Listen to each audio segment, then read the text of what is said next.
बिस्मिल्लाहिर्रहमानिर्रहीम। अस्सलाम वालेकुम। आप देख रहे हैं लर्निंग चैनल खैर। मैं हूँ रशीद अहमद। ख़वातीन और हज़रात, हमने इस चैनल पे इससे पहले कुरान लेसन और उर्दू लेसन की सीरीज़ की वीडियोस बनाई हैं और उन वीडियोस में हमने कुरानी कायदों की मदद से कुरान पढ़ना सिखाया और उर्दू कायदों की मदद से उर्दू पढ़ना सिखाया। ख़वातीन और हज़रात, अब हम सीरीज़ लेके आए हैं इंग्लिश लेसन की। पहले लेसन्स की तरह कुरान लेसन्स में और उर्दू लेसन्स में हमने अल्फ़ाबेट से स्टार्ट किया था और उनकी जो है मखारिज और उनकी प्रोनाउंसिएशन जो है वो बयान की थी। इसमें हम इतना डीप नहीं जाएंगे, इसमें हम सीधा सेंटेंसेस से काम शुरू कर रहे हैं क्योंकि उर्दू पढ़ना बता दिया आपको। अब हम बता रहे हैं कि अगर कुरान मजीद आपने पढ़ लिया, उसका तर्जमा आपने पढ़ लिया, अब उसके तर्जमे से इंग्लिश आप कैसे जो है ना ट्रांसलेशन करेंगे। उसके लिए तरीक़ाकार ये है कि हम देखेंगे कि इंग्लिश में सीक्वेंस ऑफ वर्ड्स क्या होता है। इंग्लिश में सीक्वेंस ऑफ वर्ड्स ये है कि सबसे पहले सब्जेक्ट आता है, उसके बाद जो है वर्ब आता है, उसके बाद ऑब्जेक्ट आता है। मैं एक ख़ास जो है एग्जांपल सारी ही वीडियो में यूज़ करूँगा। जस्ट लाइक सब्जेक्ट आई है, वर्ब ईट है, ऑब्जेक्ट फूड है। तो इंग्लिश लैंग्वेज में सीक्वेंस ये होगा आई ईट फूड। उर्दू में इसका सीक्वेंस क्या है? उर्दू में सब्जेक्ट के बाद ऑब्जेक्ट आ जाता है। फूड इसमें ऑब्जेक्ट है और right away after this subject वो फूड आ जाती है और वर्ब जो है वो लास्ट में आता है। मैं खाना खाता हूँ ये वर्ब है। अब हमने फाइंड आउट करना है कि इंग्लिश करते हुए, इंग्लिश में ट्रांसलेशन करते हुए हमने कौन से सेंटेंस जो है ना, कौन से टेंसेस यूज़ करने हैं। जो वर्डिंग है, जो जुमला है, जो सेंटेंस है, वो किस टेंस से बिलोंग करता है। इसको फिगर आउट करने के लिए हमने जो सेंटेंस है उसमें लास्ट में जो वर्डिंग है उस पर हमने ध्यान देना है, उस पर कंसिडर करना है। इंग्लिश में ये चीज़, ये जो एड्रेस है कि किस टेंस से ये बिलोंग करता है, ये मिडल में होता है। वर्ब जो है मिडल में होता है। वर्ब को आप रीड करके आप अंदाज़ा कर सकते हो कि ये पास्ट है, प्रेजेंट है या फ्यूचर है। उर्दू में ये चीज़ जो है लास्ट में होती है और आपने लास्ट को ऑब्ज़र्व करना है कि लास्ट में अगर हूँ, है या हैं जो हैं, अगर किस किस्म के हेल्पिंग वर्ब हों तो उसका मतलब है कि ये they are talking about present. जो नेक्स्ट है उससे वो वर्ब होता है। वर्ब जो है ना फाइंड आउट करता है कि कौन सा एक्शन जो है ना परफॉर्म किया जा रहा है। तो आपने ये एड्रेस यहाँ से लेना है और जो उसके बाद आता है या उससे पहले जो आता है वो खाना आता है, वो ऑब्जेक्ट है। और जो वेरी फर्स्ट जो आता है, जो पहला आता है, वो सब्जेक्ट होता है। आपने इसके अकॉर्डिंग इसकी ट्रांसलेशन करनी है, फाइंड आउट करने के लिए कि कौन सा टेंस किस ज़माने से ये ताल्लुक़ रखता है, किस टेंस से ताल्लुक़ रखता है। आपने लास्ट जो है टेल है उसे आपने कैप्चर करना है और उसके बाद आप बाकी जो है ना वर्डिंग को कैप्चर करते हुए ट्रांसलेशन करेंगे। एक सिंपल सी चीज़ आपको बताता चलूँ कि हम कोशिश करेंगे कि इनिशियली ज़्यादा डीप ना जाएं और सब्जेक्ट जो है ना और ऑब्जेक्ट वो वेरी सिंपल रखें। इनफैक्ट जो वर्ब है वो भी वेरी सिंपल रखें। जब आप ये चीज़ें सीख लोगे आपको ख़ुद ही नए तरीके और डीप जाके इसे स्टडी करने का जो है ना वो सेंस डेवलप हो जाएगी। तो सब्जेक्ट में हम नॉर्मली यूज़ करते हैं, अगर हम देखें तो ग्रामर में पार्ट ऑफ स्पीच जो है वो है noun, pronoun, adjective, verb, adverb, preposition, conjunction, interjection. ये सब यूज़ होते हैं, लेकिन इन सब को मैं हल्की सी डिटेल से टच करता हुआ गुजर जाऊंगा। लेकिन जो चीज़ हम रखेंगे वो वेरी सिंपल रखेंगे कि हमारे सब्जेक्ट में सिर्फ 7 और 8 वर्ड्स हों ताकि आप डीप में जाके गुम ना हो जाओ, डेप्थ में जाके गुम ना हो जाओ कि किसे याद रखना है, किसे नहीं याद रखना। इसे मैं सिंपल रखूँगा। लेकिन चूँकि ग्रामर में ये चीज़ें यूज़ होती हैं, नाउन जो है ना वो किसी भी नाम जगह का नाम, किसी शख्स का नाम, किसी टाइम का नाम जो है ना उसे नाउन कहते हैं।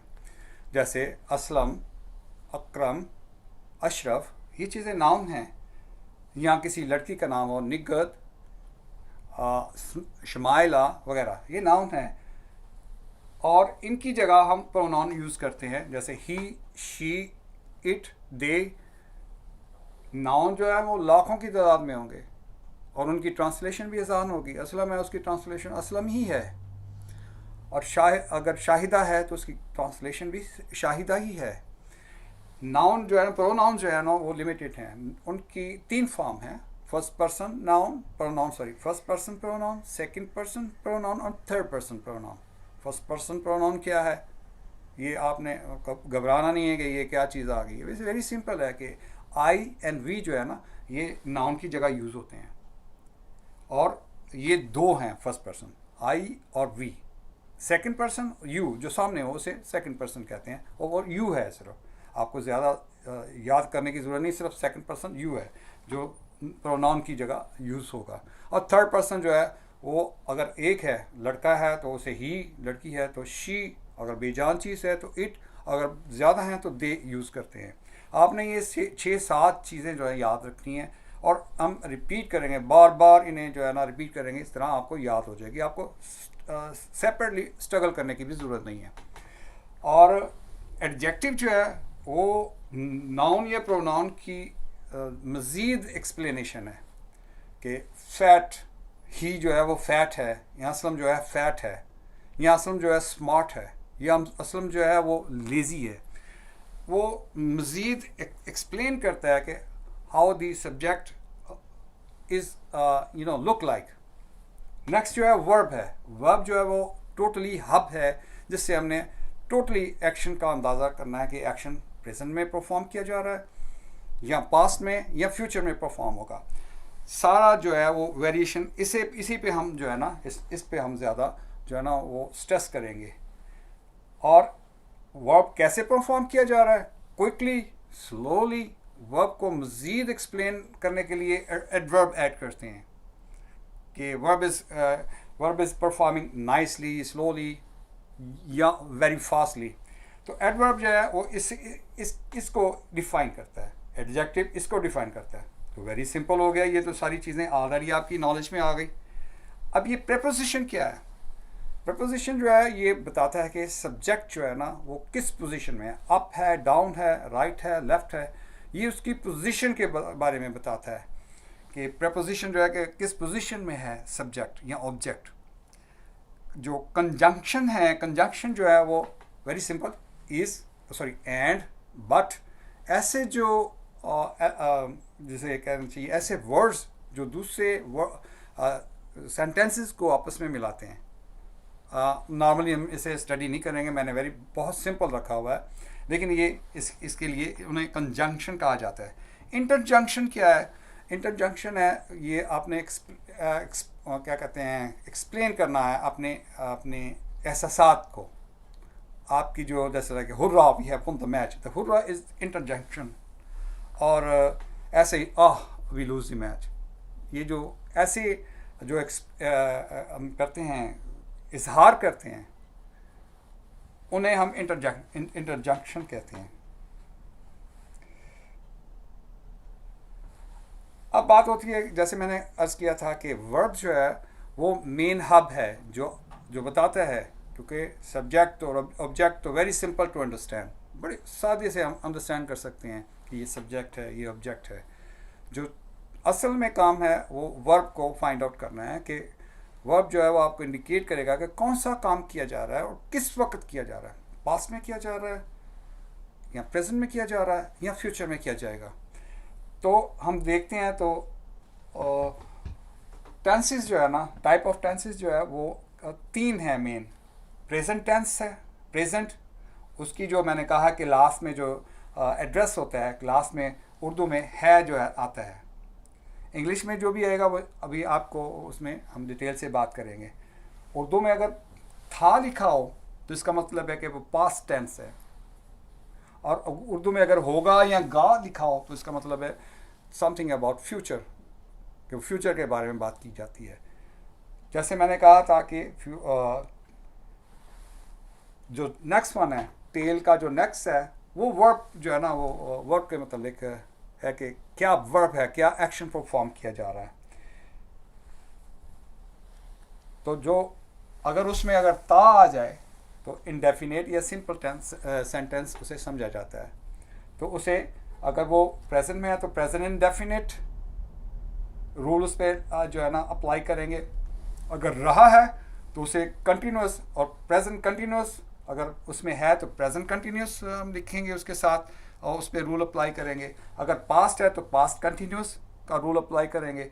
अगर फ्यूचर है तो फ्यूचर कंटिन्यूस का। इन द सेम वे अगर उसमें चुका लिखा हुआ है, यानी कोई काम डन कर दिया गया है, अगर वो प्रेजेंट में डन कर दिया गया है तो उसे प्रेजेंट परफेक्ट कहेंगे। उसमें बहुत सारे और भी यूज़ होते हैं अल्फ़ाबेट, लेकिन मैंने सिर्फ चुका यूज़ किया है। मैं पानी पी चुका हूँ, I have done with drinking, P चुका हूँ। और हूँ जो है ना वो इंडिकेट कर रहा है कि मैं प्रेजेंट की बात कर रहा हूँ, और चुका इंडिकेट कर रहा है कि मैं काम मैंने ख़त्म कर दिया है, और इसके लिए ये परफेक्ट बन जाता है। अगर काम मैंने स्टार्ट किया है और अभी कर रहा हूँ, I start just like a while ago and still I am doing, तो उसे हम कहते हैं परफेक्ट कंटिन्यूस। और अगर वो प्रेजेंट में है तो उसे प्रेजेंट परफेक्ट कंटिन्यूस कहेंगे। अगर पास्ट में ऐसी चीज़ कर रहे हैं तो उसे पास्ट परफेक्ट कंटिन्यूस कहेंगे। अगर फ्यूचर में है तो उसे फ्यूचर परफेक्ट कंटिन्यूस करेंगे। इसकी मिसाल प्रेजेंट परफेक्ट कंटिन्यूस की ये है कि मैं सुबह से मैच देखता रहा हूँ, मैं सुबह से मैच देखता रहा हूँ। लास्ट में हूँ आएगा तो रिप्रेजेंट करेगा प्रेजेंट को। अगर ता रहा हूँ, देखता रहा हूँ, तो ये परफेक्ट कंटिन्यूस है, उसमें वो रूल अप्लाई करेंगे। और उसके बाद हमारा जो आ जाता है कि कहाँ पे हमने इंडेफिनेट या सिंपल टेंस को यूज़ करना है। इसके लिए हम नेक्स्ट वीडियो पे इंशाल्लाह आपसे मुलाकात करेंगे, और नेक्स्ट वीडियो में आपको बताएंगे कि हम प्रेजेंट इंडेफिनेट कहाँ पे यूज़ कर सकते हैं, या पास्ट इंडेफिनेट या फ्यूचर इंडेफिनेट कहाँ पे यूज़ कर सकते हैं। तब तक के लिए इजाज़त चाहें। अल्लाह हाफ़िज़।